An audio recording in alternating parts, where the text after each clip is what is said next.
Everything has to be paid for. In 2017, Saudi Arabia, UAE, Bahrain, and Egypt blockaded Qatar, cutting diplomatic ties, closing borders, and banning Qatari planes from their airspace. The goal forced Qatar to change foreign policy. The cost to Qatar, approximately $25 billion in lost trade, investment, and economic disruption over 3.5 years. The cost to the blockading countries, approximately $30–40 billion in lost trade, transit fees, investment opportunities, and business relationships. The blockaders spent more punishing Qatar than Qatar lost being punished. This episode reveals the paradox of embargoes, how economic blockades often cost the enforcer more than the target, why sanctions become more expensive than the behavior they're meant to stop, and how the economics of isolation punish everyone while changing nothing. The Qatar blockade accounting. When Saudi Arabia and UAE cut ties with Qatar in June 2017, they disrupted integrated economies built over decades. Qatar's losses. Trade disruption, $8 to $10 billion. Food imports, construction materials, consumer goods had to be rerouted through Turkey and Iran. Tourism decline, $2 to $3 billion. Gulf tourists boycotted Qatar. Investment outflows, $5 to $7 billion. Saudi and UAE investors withdrew. Increased logistics costs, $3 to $5 billion. Longer shipping routes, air cargo instead of land transport. Total Qatari losses, approximately $18 to $25 billion over 3.5 years, according to IMF assessments and Qatari central bank data. But the blockading countries faced reciprocal losses. Saudi Arabia and UAE losses. Lost Qatari investment, $10–15 billion. Qatar withdrew investments from Saudi and UAE projects. Lost trade revenue, $8 to $12 billion. Qatari imports that previously transited through or originated from UAE and Saudi. Lost aviation revenue, $5 to $8 billion. Qatar Airways rerouted, ending hub connections through UAE. Lost financial services, $3 to $5 billion. Qatari sovereign wealth fund business moved to other financial centers. Diplomatic costs, $2 to $3 billion. Lobbying, public relations, international positioning. Total blockading countries' losses, approximately $28 to $43 billion combined. They paid more to enforce the blockade than Qatar paid to endure it. The economic punishment was more expensive for the punisher. The blockade ended in January 2021 with minimal Qatari policy changes. The economic cost was pure loss for all parties. The Cuban embargo futility. The United States has maintained an embargo on Cuba since 1960, 64 years and counting. The stated goal: pressure Cuba to democratize and improve human rights. The result: Cuba remains a one-party state. The embargo continues. Both sides pay. U.S. Chamber of Commerce estimates that the embargo costs the U.S. economy $1.2 billion annually in lost trade and investment opportunities. Over 64 years, approximately $77 billion in cumulative losses, not inflation adjusted. Additional costs. Lost agricultural exports, $500 million annually, $32 billion cumulative. Lost tourism revenue, $500 million annually, $32 billion cumulative. Americans travel to Cuba via third countries. Revenue goes to airlines and hotels in Mexico, Canada, etc. Enforcement costs, $50 million annually, $3.2 billion cumulative. Treasury Department monitoring, Coast Guard interdiction, legal compliance. Total U.S. cost, approximately $144 billion over 64 years. Cuba's losses are harder to quantify, but estimated by Cuban economists and international organizations at $130–150 billion in lost trade, investment, and economic development over the same period. The embargo costs roughly equal amounts to both sides. Neither has changed policy. The economic punishment is mutual. They said economic pressure would force Cuban regime change. They got 64 years of mutual economic damage with no political change. But lifting the embargo is politically difficult in the U.S. despite economic irrationality. The policy persists not because it works, but because changing it appears politically weak. The Yemen blockade catastrophe. Saudi Arabia imposed a blockade on Yemen's ports in 2015 to prevent weapons reaching Houthi rebels. The humanitarian cost, approximately 377,000 deaths by 2021, according to UN Development Program analysis, mostly from starvation and disease caused by the blockade cutting off food and medical supplies. The economic cost to Yemen, approximately $126 billion in lost GDP from 2015-2021, according to World Bank estimates. But the blockade also cost Saudi Arabia direct military costs, $5 to $8 billion annually for naval patrols, air operations, enforcement. Lost Yemeni trade, $3 to $5 billion annually. Yemen was a Saudi trade partner and labor source. Diplomatic costs, $2 to $3 billion international criticism, UN negotiations, lobbying. Reconstruction obligations, $10 to $20 billion promised, not yet delivered but committed. Saudi annual blockade costs, $10 to $16 billion, over 7 years, $70 to $112 billion. The blockade didn't stop weapons reaching Houthis. They continued receiving Iranian supplies through Oman and smuggling routes. But it did devastate Yemen's civilian economy and cost Saudi Arabia approximately $100 billion. The military objective failed. The economic costs succeeded only in mutual destruction. The Russian sanctions boomerang. Western sanctions on Russia after 2014 Crimea annexation and 2022 Ukraine invasion created economic costs for both sides. Russian losses from sanctions 2014-2024. Lost Western investment $200 to $300 billion. Lost technology access $100 to $150 billion in modernization delays.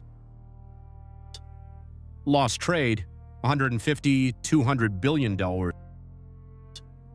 Higher borrowing costs $50 to $100 billion. Asset freezes $300 to $400 billion frozen, not lost but inaccessible. Total Russian economic impact approximately $800 billion to $1.15 trillion over 10 years, according to various economic analyses by World Bank, IMF, and European institutions. But Western economies also paid. European Union losses.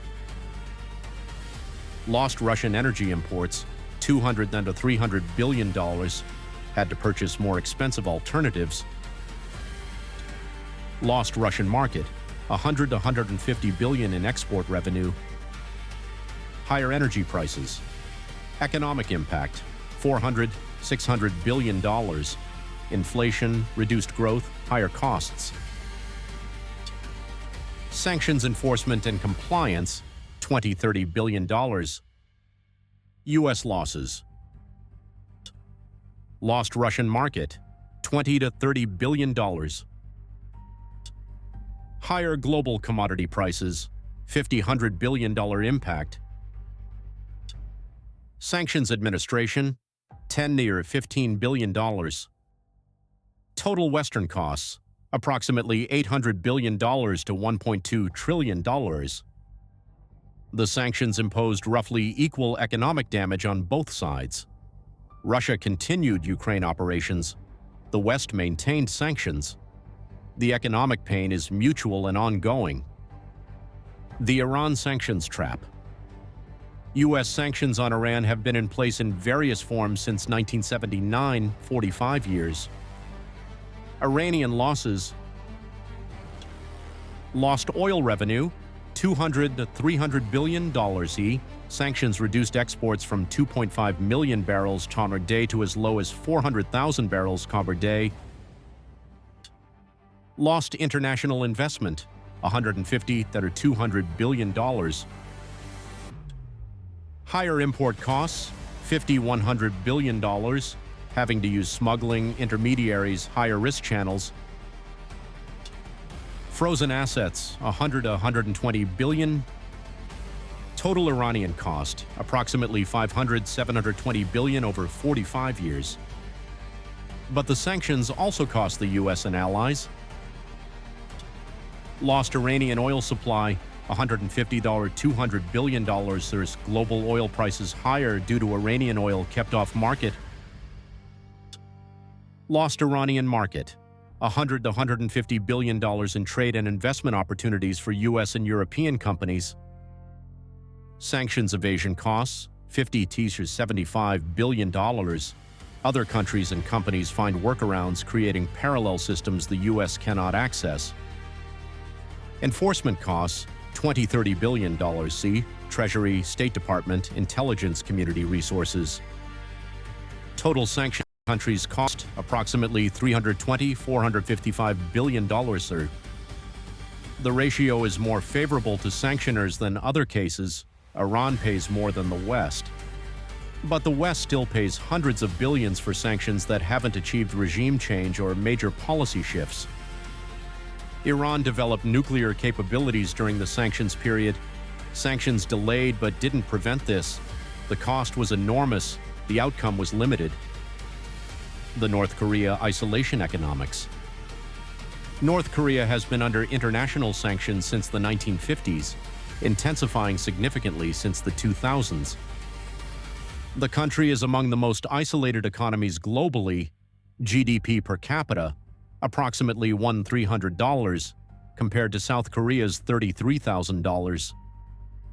North Korean economic losses from isolation, incalculable but likely $500 billion plus in foregone development over 70 years. But sanctions enforcement also costs the international community. Naval patrols to intercept smuggling, $500 million, $1 billion annually. Sanctions monitoring and compliance, $300–500 million annually. Diplomatic resources, $200–300 million annually. Lost trade opportunities, $5–10 billion annually. South Korean companies alone lose an estimated $5 billion annually in potential North Korea trade. Annual cost to international community, approximately $6–12 billion. Over 20 years of intensive sanctions, 2000s, 2020s, $120–240 billion. North Korea still has nuclear weapons, still has missiles, still has the same regime. The sanctions cost hundreds of billions and achieved none of their primary objectives. The smuggling premium. Embargoes don't eliminate trade. They make it more expensive and redirect it to smugglers. When Saudi Arabia blockaded Qatar, food imports had to come from Turkey and Iran instead of UAE. The additional cost, 30–50% premium on goods that previously came by land. Qatar paid this premium. But the premium didn't go to Saudi Arabia. It went to Turkish and Iranian suppliers and smugglers. The sanctioning country loses the trade revenue. The sanctioned country pays more, third parties profit. Iran, under sanctions, developed elaborate smuggling networks for oil exports. Instead of selling oil officially at market prices, Iran sells to smugglers at a 20–30% discount. The smugglers resell at market prices. Iran loses 20–30% of revenue. Buyers eventually pay market prices. Smugglers pocket the difference. The embargo transfers wealth from the sanctioned country to smuggling networks, while the sanctioning country loses all trade revenue. Everyone loses except the smugglers. The compliance cost multiplier. Enforcing embargoes costs enormous amounts in compliance and monitoring. U.S. Office of Foreign Assets Control, OFAC, employs hundreds of people monitoring sanctions compliance. Annual budget, approximately $150–200 million. But the real costs are in private sector compliance. Banks, corporations, shipping companies, insurance firms must all verify they're not violating sanctions. Estimated annual corporate compliance costs for U.S. sanctions programs, $5 to $10 billion across the financial and corporate sectors, according to compliance industry estimates. Over decades, these costs exceed tens of billions.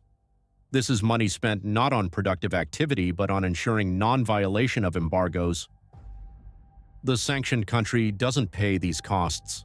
The sanctioning country's private sector does. The secondary sanctions trap. Sanctions often expand to secondary sanctions, punishing third parties who trade with sanctioned countries. The U.S. threatened secondary sanctions on companies buying Iranian oil. European companies mostly complied, losing billions in business opportunities. But this created resentment. European companies lost profitable contracts. European governments resented extraterritorial U.S. law enforcement. The political cost strained alliances worth trillions in trade and cooperation. The economic cost lost business for U.S. allies. The beneficiaries, Chinese and Russian companies that filled the gap. Secondary sanctions punish allies almost as much as targets. The U.S. maintains sanctioning power, but at the cost of allied goodwill and business opportunities. The time cost multiplication. The longer an embargo lasts, the more it costs relative to effectiveness. Short-term embargoes, months to 2 to 3 years, can create pressure. The target hasn't fully adapted. Alternative supply chains haven't developed. Long-term embargoes, decades, become incorporated into economic structures. Both sides adapt. The costs continue, but effectiveness disappears. Cuba, after 64 years, completely adapted to embargo, developed alternative trade with Europe, Latin America, China. Iran, after 45 years, built smuggling networks, developed domestic substitutes, trades with China and Russia. North Korea, after 70 years, achieved autarky through isolation, no longer dependent on international trade. The embargoes continue costing money annually, but the targets have adapted to the point where international pressure is minimal. The costs accumulate, the political effect diminishes to near zero. The exemption erosion. Most embargoes include exemptions that gradually expand until the embargo becomes mostly symbolic. U.S.-Cuba embargo exempts food and medicine. Agricultural trade now exceeds $100 million annually. Iran sanctions include humanitarian exemptions. These expanded until significant non-oil trade continues. Russian sanctions exempted energy initially, then gradually allowed various categories.